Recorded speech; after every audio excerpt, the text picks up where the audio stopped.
Everyone, welcome to my channel how to with Abul Kashem. তো আজকে আমরা একটা এক্সেলের ট্রিক্স অথবা বলেন যে একটা ফিচার শিখব। তো এক্সেলের যে ফিচারটা রয়েছে, আজকে যে ফিচারটা আমরা শিখব সেটা হলো চেক বক্স। তো দেরি না করে আমরা স্টার্ট করে ফেলি।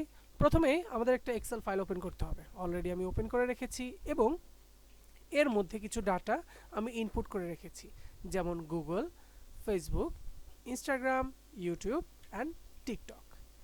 এবং আমরা চাচ্ছি যে এর বাম সাইডে, ঠিক এই সাইডে চেক বক্সগুলো থাকবে। তো দেরি না করে শুরু করা যাক।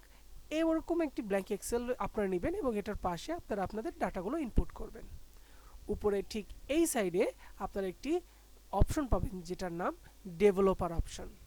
এখন আমার ফাইলে ডেভেলপার অপশন দেখাচ্ছে না, অনেকের এক্সেল ফাইলে দেখাবে।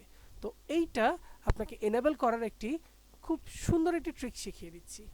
ব্ল্যাঙ্ক একটি জায়গায় ক্লিক করবেন, রাইট ক্লিক করবেন, রাইট ক্লিক করে কাস্টমাইজ দ্য রিবন এইটাতে ক্লিক করবেন। আপনারা ঠিক ডান সাইডে এইখানে খেয়াল করে দেখবেন ডেভেলপার নামের একটি অপশন রয়েছে, এটা জাস্ট এনেবল করে দিবেন, ওকেতে ক্লিক করবেন। অ্যান্ড হিয়ার উই গো, আমাদের ডেভেলপার অপশন চলে এসেছে। এবং আমরা যেটা করব, এইখানে ইনসার্টে ক্লিক করব, দেখবেন এখানে একটি চেক বক্স এসে পড়েছে। আমরা যখন চেক বক্সে ক্লিক করব, চেক বক্সটা আমরা ঠিক এইখানে দিতে চাচ্ছি। আমরা চেক বক্সটা ক্লিক করে যেখানে সেট করতে চাচ্ছি সেইখানে সেট করে দেব। এবং এই আপনি চাইলে লেখাগুলো বিভিন্ন আপনার ডাটা অনুযায়ী লিখতে পারেন, এন্ট্রি দিতে পারেন, অথবা আপনি এই বক্সটা শুধু ব্ল্যাঙ্ক রাখতে পারেন। আমি এখানে ব্ল্যাঙ্ক রেখেছি। ব্ল্যাঙ্ক রেখে আমি জাস্ট এইখানে আপনারা দেখতে পাচ্ছেন চেক বক্স আমরা ক্লিক করতে পারছি। এখন আপনারা চাইলে এই ডাটাটাকে সবগুলো বক্সে দিয়ে দিতে পারবেন। জাস্ট কন্ট্রোল প্রেস করবেন, কন্ট্রোল শিফট প্রেস করে কন্ট্রোল ডি। এখন আরেকটা বিষয় মাথায় আসতে পারে আপনাদের, যে আসলে এই বক্সটা আমরা মুভ করব কিভাবে। হ্যাঁ, এই বক্সটা মুভ করার একদম ইজি একটা উপায় আছে।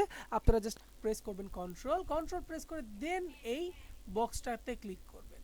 বক্সটা আপনারা মনের মতো চাইলে মুভ করে নিতে পারবেন। So that's it. এবং আপনারা চাইলে এটা মাঝখানেও অ্যালাইন করে রাখতে পারেন।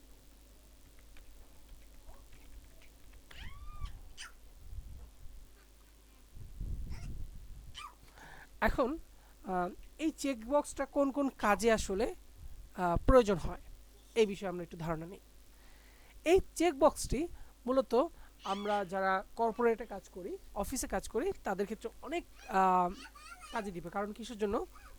আমরা অনেকে চেক লিস্ট মেনটেন করি, এবং চেক লিস্ট মেনটেন করার ক্ষেত্রে আমাদের কাজের নামগুলো আমরা যদি এখানে রেখে ফেলি, টাস্কের নামগুলো, আমাদের যে টাস্কগুলো ডেইলি রয়েছে, ডেইলি টাস্কগুলো আমরা এখানে লিখে জাস্ট আমাদের কাজগুলো ডান হয়ে গেলে আমরা চেক করে দেব।